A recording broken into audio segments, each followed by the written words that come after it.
Oui. Voilà. Et oui, le temps des héros. Qui sont les héros? C'est d'abord Zacharie, c'est d'abord Élisabeth. Et pour aider ceux qui connaissent pas bien l'histoire, ça peut arriver. Jean-Baptiste, on l'a, Jésus l'a appelé le précurseur. Et c'est lui-même appelé, je suis la voix de celui qui prie dans le désert. J'espère qu'on ira jusque-là. Et il faisait référence, s'appuyait sur un texte que Ésaïe avait prononcé quelques centaines d'années auparavant. Et Jean-Baptiste va reprendre les paroles d'Ésaïe en disant celui dont parle Ésaïe, c'est moi. Et nous sommes dans le temps des Jean-Baptiste. Donc ce que Jean-Baptiste veut nous dire à nous qui sommes réunis, c'est que le temps dans lequel il est né, c'est le temps par lequel les gens, les chrétiens, ceux qui ne sont pas encore chrétiens, vous le connaissez, ou que vous ne connaissez pas, qui vont, comment dire, s'agréger autour de leur sexe, se rattacher à vous dans les 2 années qui viennent. On parle d'évangélisation, mais vous allez être tellement des lumières que vous allez attirer ceux qui cherchent la lumière. Vous allez être tellement guéris que vous allez attirer les malades. Vous allez être tellement en bonne santé, tellement sain dans votre tête que les gens vont venir vous demander « Mais comment tu fais ?» Le monde va aller de pire en pire. On se récite de l'habitude comme dans les prophètes. Alors les choses vont devenir de plus en plus difficiles. Et l'Église va être la lumière. Comment est-ce la lumière? Sinon, les pires ténèbres.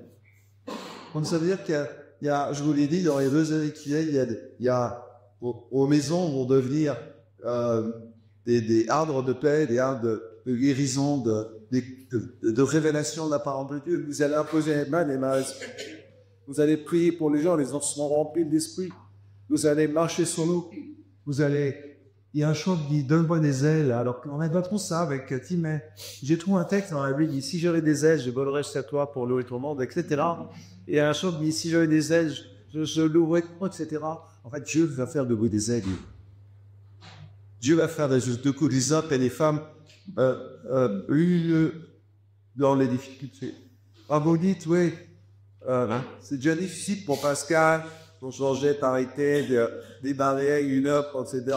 Ok, ça va être beaucoup plus facile, parce que vous serez tellement mort à vous-même, que toute cette petite péripétie qui nous assaille quand on veut bâtir le royaume, eh bien, elles vont. J'aime bien, je sais pas si quelqu'un a lu ce livre qui s'appelle L'ultime assaut de Rick Joyner. Rick Joyner, il a une vision, et il est dans la peine, comme ça, et les gens se parlent avec tout un tas de problèmes, de démons, juste comme ça, etc. Et quand il monte, lui, il monte, et il rencontre des gens qui ont plus ces problèmes-là. C'est-à-dire qu'ils en ont d'autres, mais ils ont plus ceux d'en bas. Et plus ils montent, moins les gens ont ils ont toujours des difficultés, mais de moins en moins. C'est de plus en plus fort, mais de moins en plus fort. Ça veut dire que les difficultés que vous rencontrez aujourd'hui, quand vous allez rentrer dans l'engagement, dans le service de Dieu, quand vous allez rentrer dans la pensée de Jean-Baptiste, quand vous allez devenir des Zacharie et des Élisabeth, pour les gens qui vous entourent, pour ceux, Dieu il a un plan pour vous, et son plan va se réaliser, c'est le temps des héros. Dans les 2 années qu'il y a, tout va changer pour vous. Tout va changer. Et les problèmes que vous avez, les difficultés, les trucs avec lesquels vous combattez, que ce soit des problèmes de voiture qui ne marchent pas, de difficultés dans le travail, dans l'église, de machin, tout ce que vous voulez, ça va disparaître pour vous. Parce que vous allez monter à un autre niveau d'engagement, monter à un autre niveau de service. Certainement, sans aucun doute, vous allez rencontrer des difficultés. Mais plus ces trucs-là, de mentalité. Pas compliqué. Si je fais un appel ce matin, et on l'a en direct là sur Internet, si je fais un appel qui a des difficultés, approchez-moi, rappelez, oh, mais tout le monde sait. Évidemment. Maintenant, c'est Dieu qui allait être là. On dit, qui a des difficultés? Les gens vont venir vers vous. Vous allez prier et les gens vont et que c'est bien. Mais ces problèmes-là, vous me les saurez. Je prophétise que ces problèmes-là, vous les aurez tous. Je vous dis, on se voit dans 2 ans.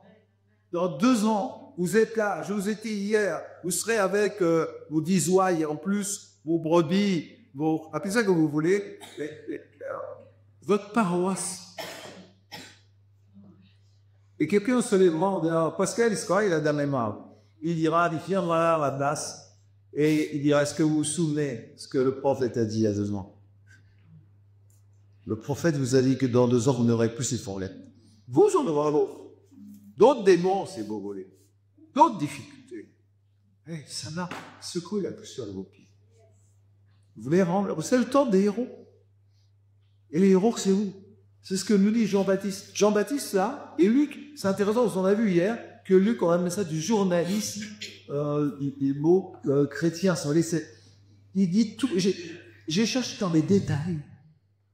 Vous vous racontez dans les détails toute l'histoire. Tout a commencé ainsi. Comment il a dit? J'ai oublié le mot.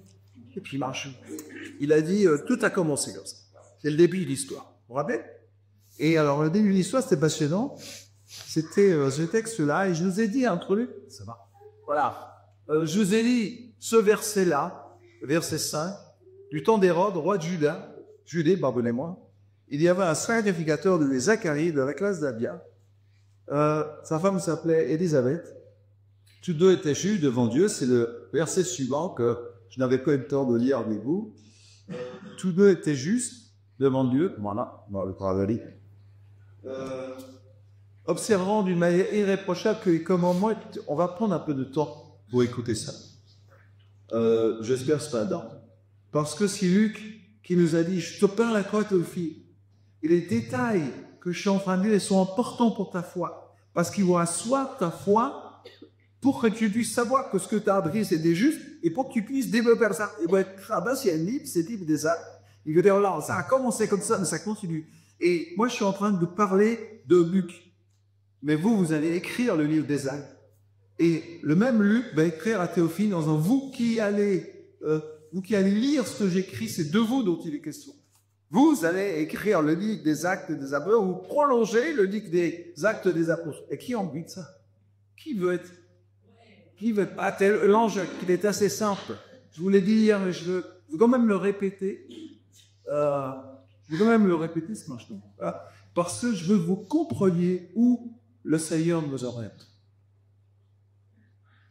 Il fallait que Zacharie vienne pour qu'il y ait Jean-Baptiste. Et on va voir combien c'est difficile pour lui. Mais quand Jean-Baptiste est né, ça a provoqué, et on le verra, et peut-être faudrait que j'écrive un deuxième tome là-dessus, mais s'il n'y a pas Zacharie, il n'y aura pas Jean-Baptiste. S'il n'y a pas Jean-Baptiste, il n'y aura pas Jésus. Et qu'est-ce que je suis en train de vous lire? C'est vous, Zacharie, c'est vous, Élisabeth. Et à cause de vous, il y aura des Jean-Baptiste. Les 10 autour de vous, c'est des Jean-Baptiste. Et c'est ceux-là qui vont provoquer la venue du Christ. Jésus dira plus qu'un trottet en parlant de Jean-Baptiste. Il y a différents points, etc. Mais je vais vous en donner un, je vais vous en donner un tout de suite. Écoutez bien, je parle de vous, je parle des 10 que Dieu a destinés pour vous. Dieu, il y a un projet, il a dit, j'en ai 10 qui vont se réunir dans la maison de Pierre et de Cléo. Il y en a 10 qui sont là. Et vous êtes des pêcheurs, les bouliers pêcheurs, la lit, vous êtes des pêcheurs, et les péchés, il a dit, et ce sera pêcheur d'homme. Quelqu'un va attendre, ça, qui va parler? L'évangéliste qui va parler ça, c'est un pêcheur d'homme. Ok? Et tu vas les pêcher quand on aura 10, tu t'assieras, tu leur dis, maintenant je vais me reposer. Et ces 10 là, tu vas les former comme des Jean-Baptiste. Vous savez ce qu'il a fait, Jean-Baptiste? Il a pris Jésus physiquement dans ses bras. Aucun autre prophète n'a fait ça dans sa vie. Aucun. C'est le seul qui a fait ça. Et Jésus est plus qu'un prophète, parce qu'il n'a pas prophétisé le Messie. Il a un son, il ne l'a seulement vu. Il n'a pas seulement vu, il l'a pris dans ses bras. Il l'a touché. Et les 10, tu vas les former en leur disant, tu vas toucher Jésus, parce qu'il vient. Prépare-toi à le toucher, sanctifie ta vie, purifie ta vie, sois un aimant de Jésus. Et dans les deux mots, qui attire, qui se laisse attirer, mais quelqu'un qui l'aime, un Théophile. Théophile, c'est l'homme de Dieu. Il nous dépasse largement. Et quand ils vont venir chez toi, quand tu vas les voir, tu vas dire, oh là, au secours, Et ouais, c'est ça le boulot. C'est Dieu qui change les gens. C'est Dieu qui change. Qui se sent petit? Je dis, il y a qui se sent petit, qui se sent faible, qui se sent, et on verra même stérile. C'est bien, on se communique que Dieu n'arrive pas. La bâtie sur la bonne voie. À partir de ce camp, tout va chanter. Le Seigneur dit tout va chanter. Parce que c'est une autre histoire qui commence. C'est ce qu'on voit d'ailleurs. Parce que si vous regardez, il y a, voilà, d'un côté, il y a Hérode. Hérode, c'est toute la force du monde. C'est même, c'est tout ce que tu vis depuis longtemps. Donc, Hérode, il va amener, c'est un homme, Hérode. C'est quelqu'un. Et il va amener, petit à petit, la conscience dans l'Église d'un homme qui va se lever, qui sera contre ces générations qui va produire des Jean-Baptiste et qui va faire venir le Christ. Et cet homme s'appelle Antéchrist. Celui qui vient, qui se lève contre le Christ, c'est un homme. Et il faut que ce soit un homme pour qu'il puisse être contre Jésus qui lui est un homme à lui. Et cet homme, je se verrai. Jean dira, il est déjà au milieu d'eux. Il parle de l'église, au secours. Et cet homme va se lever contre l'église. Le diable va lui donner toute sa puissance. Et il y aura le faux prophète qui va être capable d'accomplir des prodiges. Et face à cet empire qui vient, qui est plus grand qu'on n'a jamais vu, il y a quoi? Il y a toi. Il y a toi tout seul. Et on va le voir, hein, avec... il y avait un sacrificateur, levé sa carte. C'est un prêtre, c'est un filialos d'un prêtre. Face à Hérode, avec toute sa puissance, avec la païdéia, vous vous rappelez, on a parlé hier, juste pour vous donner une petite idée de wokisme. Wokisme, il va y dire, c'est la même chose. Ça peut vous aider un petit peu à comprendre dans quel siècle on vit. Et dans cette, face à cet homme hyper puissant qui représente l'empereur, donc derrière Hérode, il y a le diable qui lui donne toute sa puissance. C'est très simple. Eh bien, Dieu cherche un homme. Dieu. Et le texte dit, au temps d'Hérode, à ce temps, il y avait un sacrificateur nommé Zacharie. Donc, Dieu cherche un homme. Dieu cherche une femme, parce qu'il faut un homme qui se lève en disant, ok, Seigneur, je comprends. Qui veut se lever pour être un Zacharie? Qui veut se lever pour être comme d'Élisabeth? Bien, vous parlez d'Élisabeth plus tard, peut-être quelques jours. Je trouve que c'est la femme extraordinaire. Parce qu'on va demander Zacharie, mais je voudrais les femmes aussi. Parce que ce que va faire Élisabeth, Zacharie il a un frère dessus. Il va faire ce qu'il doit faire. Mais Élisabeth, vraiment. Beaucoup de choses se font par le ministère des femmes. D'ailleurs, il y a plus de femmes que l'homme ici. Il y a plus de femmes que l'homme dans l'église. Dieu va vous élever et vous aurez, je veux dire ça avant la fin. Je veux vous dire ce qu'il y a en vous. La force que vous avez, la conscience de Dieu, la compréhension des choses extraordinaires. Nous, les hommes, on va beaucoup apprendre de vous. Élisabeth va apprendre beaucoup de choses à Zacharie. Alors, il cherche un homme. L'apôtre Paul dira, nous qui sommes arrivés à la fin des siècles, dans Parole vivante, je crois que c'est un titre, à la période finale de l'histoire. Alors, il s'appelle Zacharie. C'est pas lui qui est pressant. Je vais essayer de vous aider à comprendre qui vous êtes. Zacharie, c'est un nom, ça veut, c'est un prêtre. Alors, je vais vous dire exactement ce que ça veut dire. Oui, c'est important. Zacharie, ça signifie Dieu se souvient. Évidemment, on bosse dans la Bible que Dieu se souvient. Il n'a pas dormi la même là. Mais c'est que tu as fait quelque chose je te ramène à la pensée de Dieu. Tu as dit quelque chose. Un des premiers textes, on voit que Dieu se souvient, c'est quand Dieu descend, l'ange de l'Éternel vient voir Moïse. Il lui dit, j'ai entendu les grilles que pousse mon rêve. Et je me suis souvenu d'Abraham. Je me suis souvenu des promesses. Je me suis souvenu des engagements. Et l'enseignement de Zacharie, c'est, mon peuple, hey, si tu veux être un Zacharie, ne cesse pas de crier à Dieu. Parce que Dieu doit finir par entendre. Parce que le but de Dieu, c'est que tu cries. Dieu produit en toi la force de crier à lui, parce que Dieu veut que tu cries à lui pour qu'il se souvienne de toi. Pourquoi, Seigneur, tu as besoin de lui crier à toi? Parce que plus tu cries à lui, plus tu lui dis que c'est le seul espoir de ta vie. Moi, il y a des prières que je fais depuis 50 ans. Qui a prié depuis 50 ans la même prière sans voir les ossements? On est deux cas, c'est ça. Mais pourquoi Dieu ne les ose pas la prière? Parce que Dieu, je veux que tu cries à moi. Je veux que... Au fond, Dieu cherche en moi la foi. Dieu cherche en moi la désespérance. Dieu cherche en moi la fin de tout. Dieu cherche en moi la fin de moi. Je vous ai dit hier, on finit par avoir plus confiance dans nos prières qu'en Dieu. Et on appelle ça l'intercession en plus. On ose ça, appeler ça.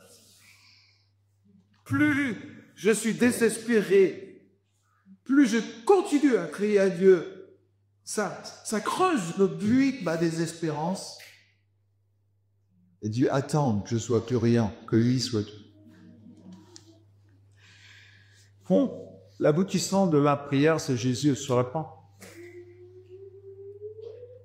Et moi, j'ai une espérance qu'il y a des prières que je fais qui se réaliseront même quand je serai mort. Même avec Élisée.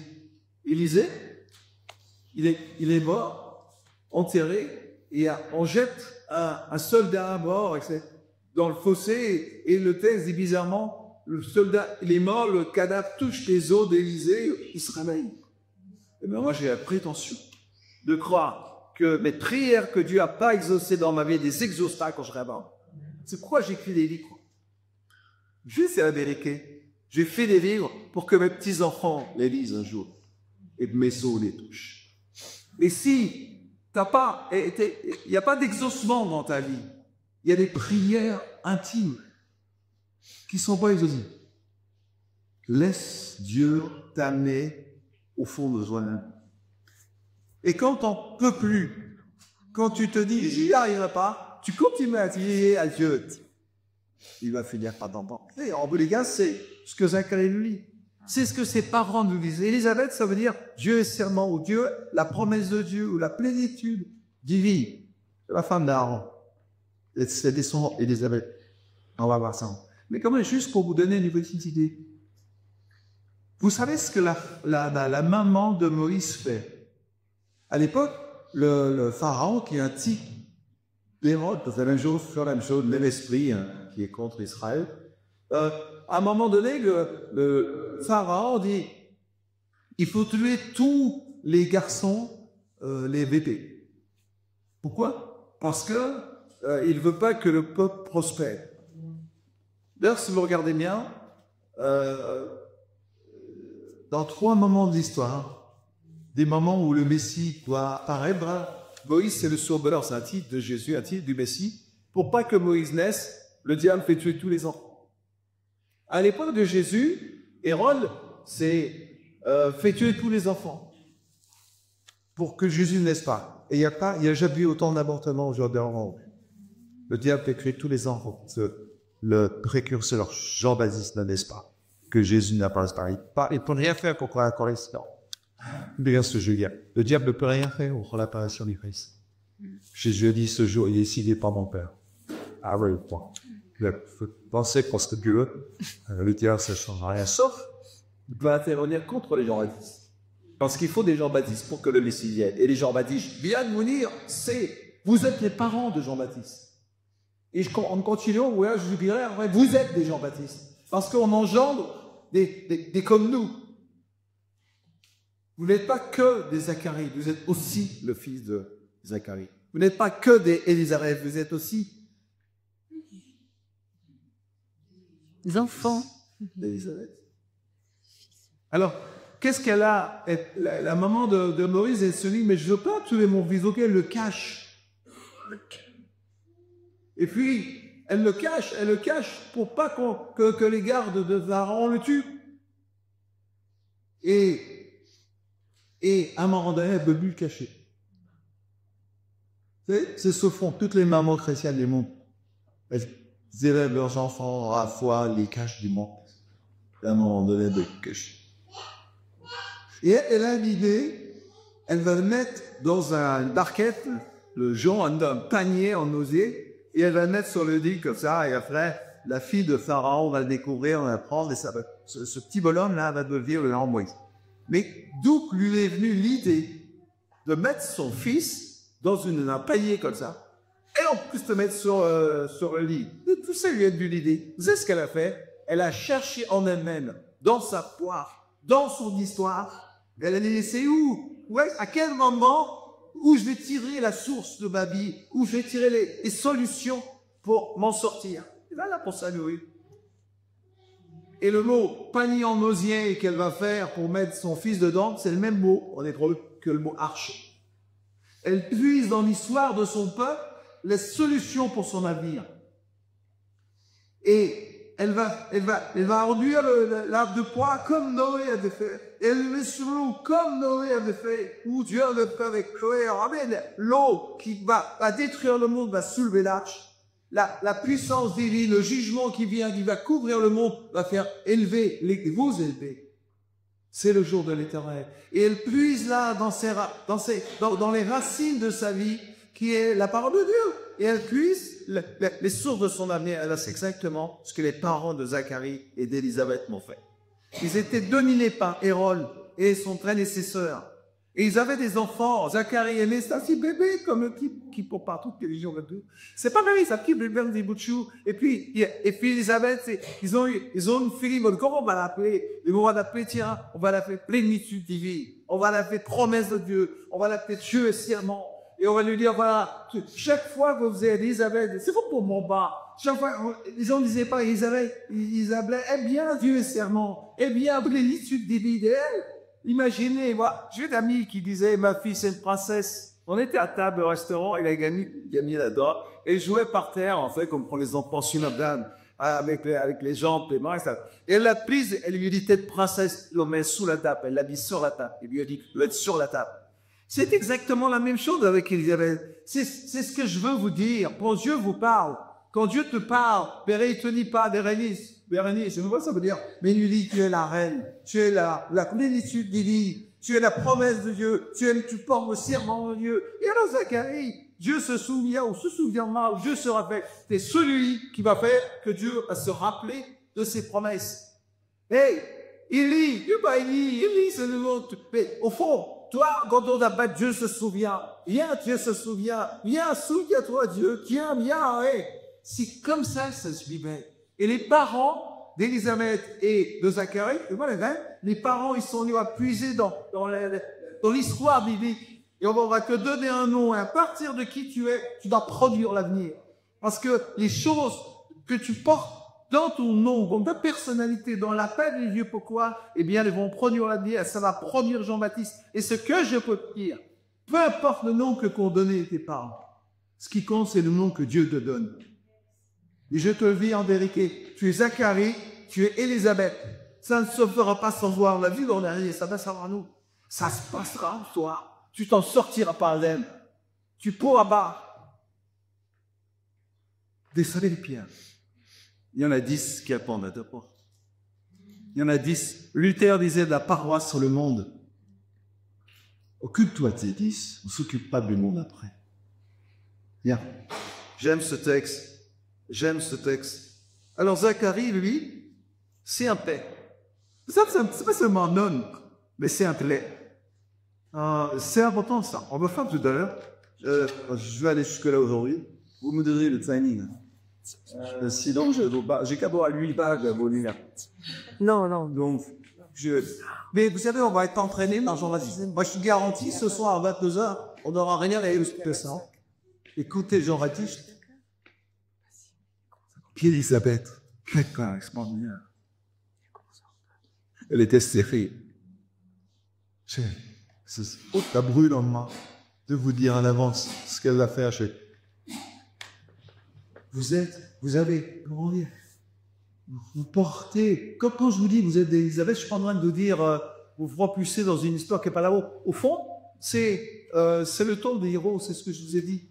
C'est le temps de vous réveiller.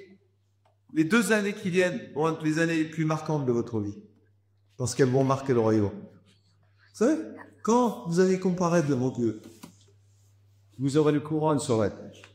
C'est pas la couronne du salut, hein. C'est la couronne de vos œuvres. Et cette couronne, vous allez l'acheter au pied de Jésus, pour le dorer. En lui offrant tout ce que j'ai fait, c'est toi qui l'as fait pour moi. C'est toi qui l'as fait en moi. Et ce sera votre choix d'adorer Jésus. Il y a un truc plus grande joie dans votre vie que d'adorer Jésus à ce moment-là. Tout en vous dira Jésus. Au fond, vous préparez votre avenir, Théophilien. Vous préparez votre avenir. Ce jour où vous verrez Jésus, et vos enfants, c'est des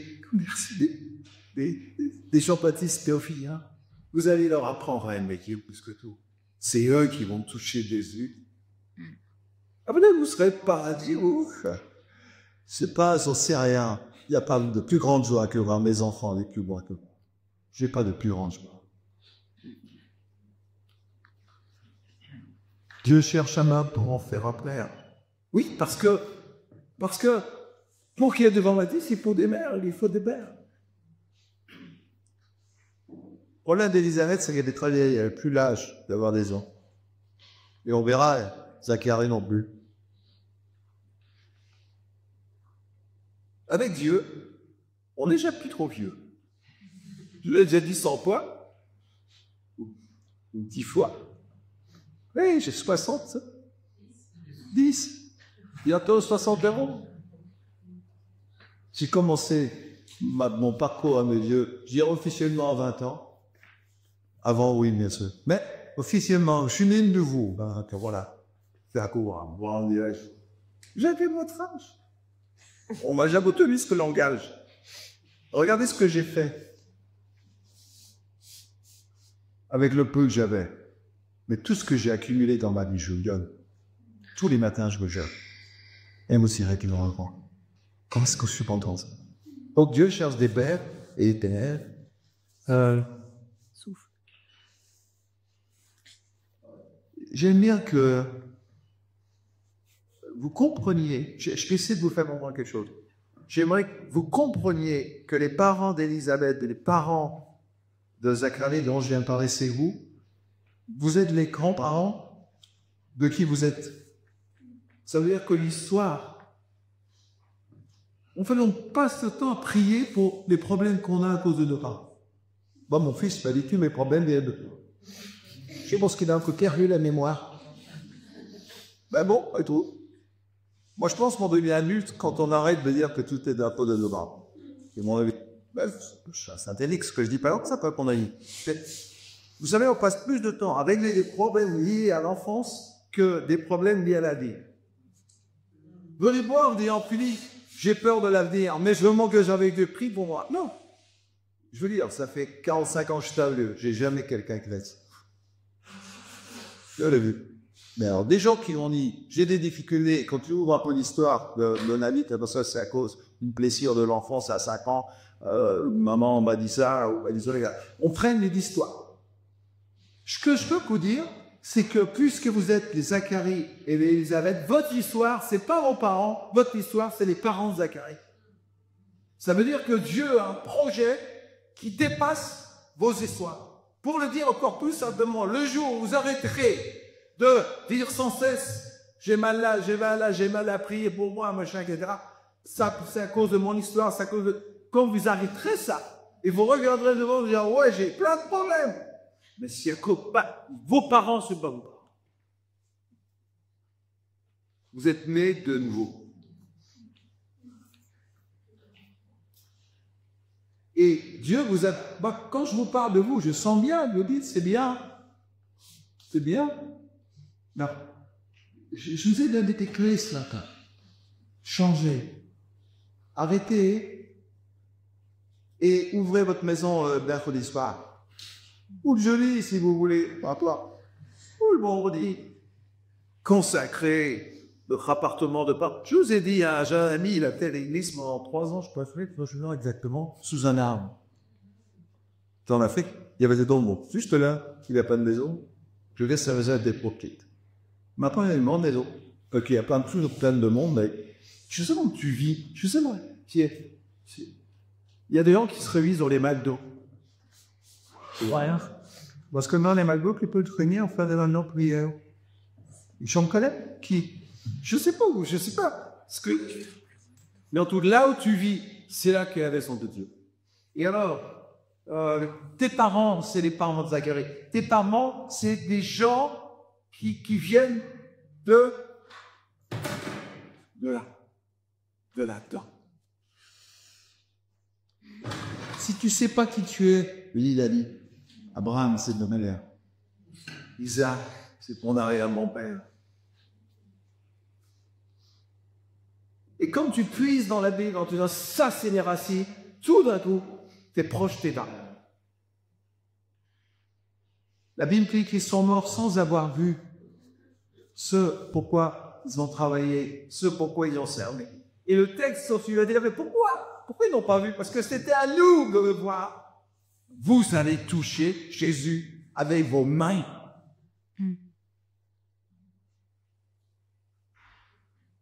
Alors, lui, il était prêtre. Je sais pas où je dis ça à la porte, mais il était prêtre. Ça veut dire qu'il était lévite, la tribu des Lévi. Et dans la tribu des Lévi, il y avait ceux qui étaient descendants d'Aaron, le premier prêtre. Moïse n'a pas été prêtre, c'est Aaron qui était le bas central. Et donc, ceux qui venaient d'ailleurs, Aaron, il était marié à sa femme qui s'appelait Élisabeth. Je vous dis rien, vous allez voir. Donc, ça va, vous tenez bon? T'es encore 10 minutes. Oui. 10 minutes. C'est bon, je vais aller jusqu'à Abia. Abia, c'est le moment où je pense. Ça fait Abia.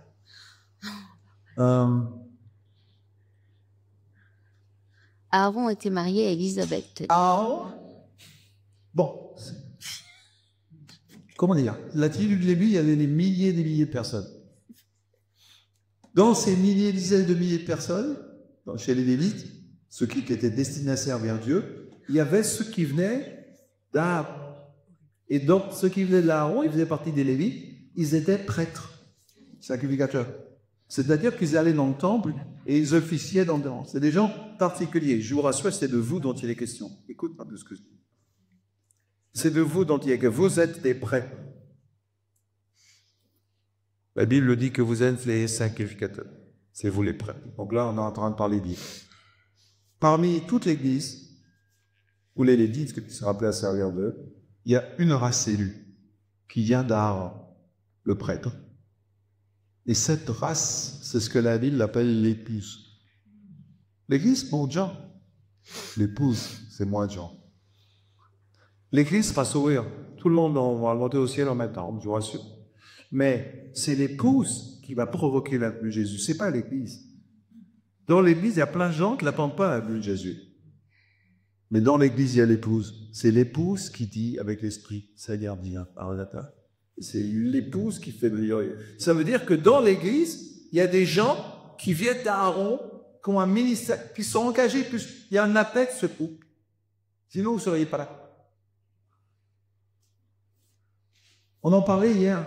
Et au fond, on n'est pas là par hasard, il y a un truc qu'il ne faut pas oublier. Et les gens me disent, oui, mais moi je vais à l'église tous les dimanches. Oui, mais c'est mécontent de ce qui se passe tous les dimanches. Ben, je voudrais plus passer. Il y a quelque chose de l'épouse, il y a quelque chose d'Aaron. Et ne me dis pas ça, qui n'est pas mieux plaisant.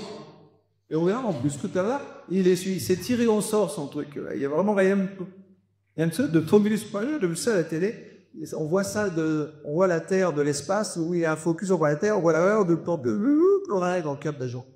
C'est ce qu'Armand se passait. Dieu, voyant de la grande histoire, il va nous amener à la petite histoire.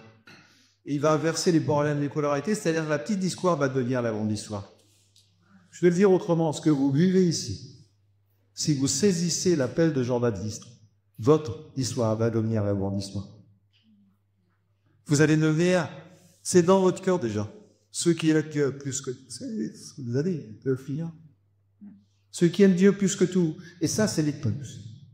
Et l'épouse, c'est Zacharie, c'est Élisabeth, c'est ceux-là. Vous n'échapperez pas à votre dessein. Vous n'échapperez pas à votre appel. Je vous en supplie, ne regardez pas, on l'a vu hier, à vos parents, votre histoire, ça suffit ça. Oubliez ça. Ou alors dites-moi, mais mon père, ça va, ce qu'elle t'a c'est mon père. Mon père, il m'a touché quand j'avais 7 ans. Ma mère était sûre du matin au soir. Ça, c'est mon histoire. Mon père me pêche. On entend ça.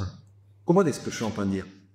Vous dites, ok, ça, c'est Philippe, Pierre, et quand ce que je dis, il y a une puissance de régénération qui est dans le Christ, qu'on n'a pas explorée encore.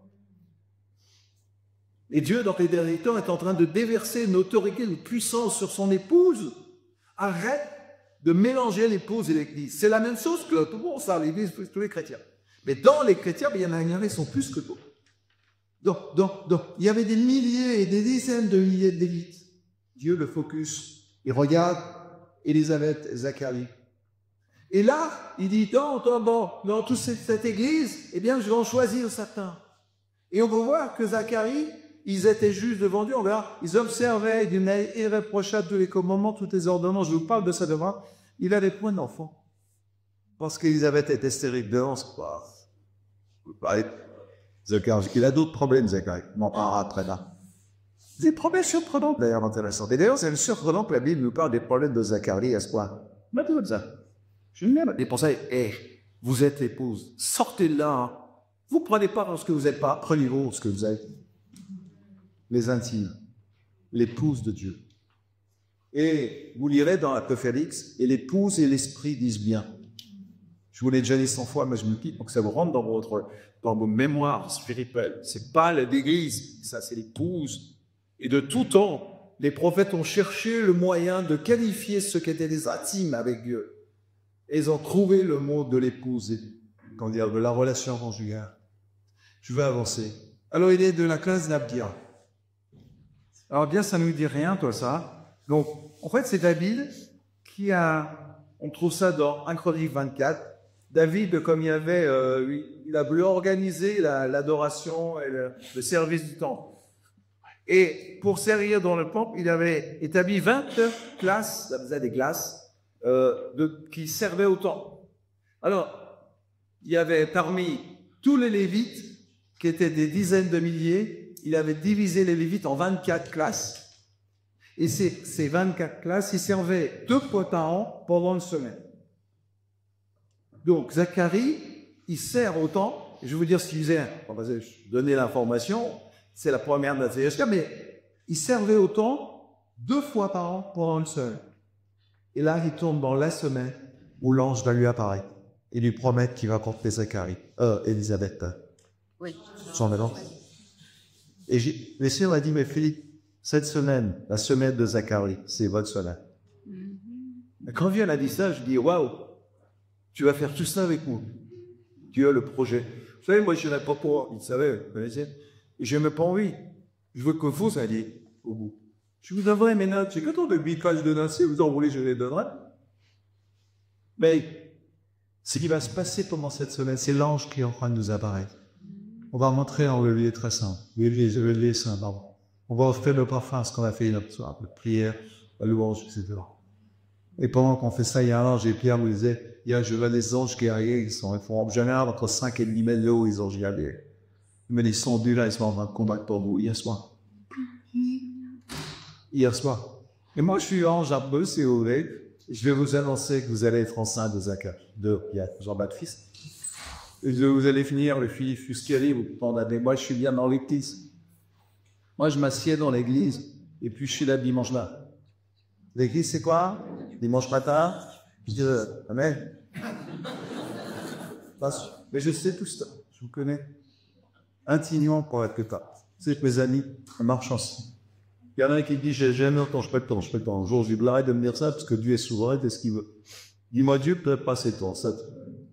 Mais un peu, mais me dis total. Parce que tu vis la dignité et l'autorité du Seigneur, la souveraineté du Fils. Depuis le début, tu as compris le message. C'est une semaine pendant laquelle je suis l'ange de l'Éternel pour l'instant. Et je vais vous dire, tu vas être enceinte. Toi, Zacharie, tu vas avoir un fils. Zacharie, je veux pas que tu repartes duet pendant 9 mois. Au montage, tu sors des... C'est un truc, si je dis à l'évangéliste, je lui dis, bon, tu vas être muet pendant 9 mois. Il va dire, oh non, c'est pas possible. Donc, la classe d'Abia, il faut écouter ça, c'est intéressant. Alors, pendant une semaine, il servait autant 2 fois dans l'année. C'est pas beaucoup, hein.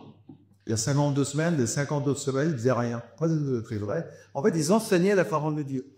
Les prêtres étaient chargés d'enseigner au milieu du peuple. Ils ne faisaient pas rien le reste du temps, bien évidemment. Ils veillaient à ce qu'elle soit comprise et mise en échange. On va voir là, ils vont faire tout ce que c'est, Elisabeth, on verra demain. Mais ça s'appelle le tikkun olam, ce qu'ils font. Oui, je vais prendre un mot de haut. Et donc, ils enseignaient la parole de Dieu et ils veillaient autour d'eux. C'est-à-dire, ils lisaient la Bible un peu aussi. Et puis, en lisant la Bible, ils allaient voir les autres, est-ce que tu as bien prié, comment tu l'as vu, est-ce que tu arrives à mettre en pratique. Et ils priaient aussi avec les gens. Qu'est-ce que je suis en train de vous dire? Les 10 du jeudi soir chez Lille. Je vais faire le forêt de Père. C'est pas très compliqué. Tu vas faire ton jeûne d'épouse. Au début. Alors, ils étaient juges et magistrats des villes de refuge. Oui, de refuge, je passe là-dessus. Il y avait des communautés du reste en Israël, beaucoup de communautés. Des groupes de maisons comme ça, il y en avait partout en Israël. C'était rempli, le groupe de maisons. Et les prêtres, ils étaient chargés d'aller dans ces groupes de maisons pour équiper les saints, les aider à marcher par le lieu, à bien rester dans des communautés du Chesed. Le Chesed, c'est la propreté, c'est la montée de Dieu, la grâce de Dieu, etc. Donc il y a beaucoup de communautés du Chesed en Israël. Bon, ça vous dit rien, mais c'est de vous dont je parle. Dieu est en train de vous dire, c'est vous la communauté de Chesed. Et vous êtes les prêtres, et c'est pourquoi on a demandé aux apôtres de tourner en les cendres de celui. Pourquoi? Parce qu'on peut vous donner un exemple de votre travail. Pierre, il y a Besançon dans le Pléo, oui, mais il y a aussi Charlotte. Évidemment, il faut tourner, il faut aller ailleurs, il faut s'encourager les uns les autres. C'est ce qu'ils faisaient. C'est pas très compliqué, je parle de vous là. Ils géraient leurs biens personnels. Ah oui, ils n'avaient pas de terre agricole. Parce que les Lévites n'avaient pas de terre, leur terre c'était tout. Et donc, ils avaient en fait quelques terrains autour d'eux avec des légumes, un peu des lâches, pour avoir besoin un peu de soleil, pour ils s'occupaient de ça. Et puis ils étudiaient et méditaient et priaient les Écritures. Je dis, ils priaient les Écritures. J'avais fait ce travail de prier les textes. Je vous apprendrai ça un jour. Vous prenez la guêpe et vous priez. Bon. Et puis, ils se maintenaient dans la pureté. Donc ça, c'est le travail des prêtres. C'est tout votre travail. C'est ça, pendant de lire tout ça. Alors, lui, il était de la classe d'Abia. Alors, Abia, c'est la 8e. Donc, je crois que c'est marqué. De Lyon, je parle. La classe d'Abia. Pourquoi Luc, il nous a écrit ça? Je voudrais, quand vous lisez ça, ne sautez pas. Même la classe pourrait parler de ce que ça veut dire. Mais quand même, d'Abia. Abia, c'était la 8e classe, parmi les 24. Je vais vous donner les 7 noms d'avant. Je cherche un peu, les éloignés impliqués. La première classe s'appelait l'Éternel plaide. C'est très intéressant. Mais, parce que vous êtes de la classe d'Alia. Je vous élève pour moi. Il y en a d'autres avant et il y en a d'autres qui font le job. La deuxième, c'est connu de l'Éternel. La troisième, c'est consacré, une bélier à Dieu. La quatrième, c'est l'orge, la nourriture du peuple de Dieu. La cinquième, c'est mon roi et l'Éternel. La sixième, c'est la main droite, la main de la puissance. Il y avait des gens qui priaient plus que les autres. D'ailleurs, tu as dit, vous imposerez les mains, malades et va s'engueuler. Là, il ne faisait pas qu'une main de temps en temps, même les deux. Et la septaine, c'était l'épine dans la chair, prophétisé dans Jésus. Quand c'était le tour de l'épine, c'était le tour de la cependance. Mais la huitième, c'est dans la Bible le chiffre 8. Le chiffre 7, c'est le chiffre de l'accomplissement. Septième jour, le huitième, c'est le jour du recommencement, du nouveau départ, la nouvelle création. En fait, quand la huitième classe arrivait pour servir Dieu au temple, tout le peuple d'Israël se disait, il y a un recommencement possible. Donc on lit les textes de Luc, il prend le temps de nous écrire. Pourquoi il nous dit ça? Parce qu'il nous dit, vous êtes des Zacharie, vous êtes des Élisabeth, et vous, le monde, l'Église d'abord, l'Église attend un bon nouveau. Ça, on parle de quoi? Réforme. La réforme ne viendra pas. Elle viendra pas par l'Église. Elle viendra dans l'Église par les Zacharie. Elle viendra dans l'Église par les Élisabeth. Vous me dites, mais ouais, sortez de là en levant la tête. Sortez d'ici en vous disant, mais je ne savais pas tout ça. Sortez de là en arrêtant de vous dire, mais je suis dans l'église, je sais. Vous êtes l'épouse. Vous n'y pouvez rien. Vous êtes Théophile, ce qui est Dieu. Comme il dit, pas lui qui est moche et j'aime bien. Au fond, vous savez, Jésus est ressuscité le 8e jour, vous saviez ça? Le lendemain du sabbat, qui était terrible. Combien de personnes sont rentrées dans l'arche? 8. Et au fond, j'ai noté, la circoncision se fait le 8e jour. Enfin, la classe d'Abia, c'est la classe du renouveau. C'est la classe d'un nouveau débat. C'est la classe. Je voudrais que vous intégriez ça ce matin. Le Seigneur vous dit par sa parole, vous êtes ceux par qui le renouveau parle.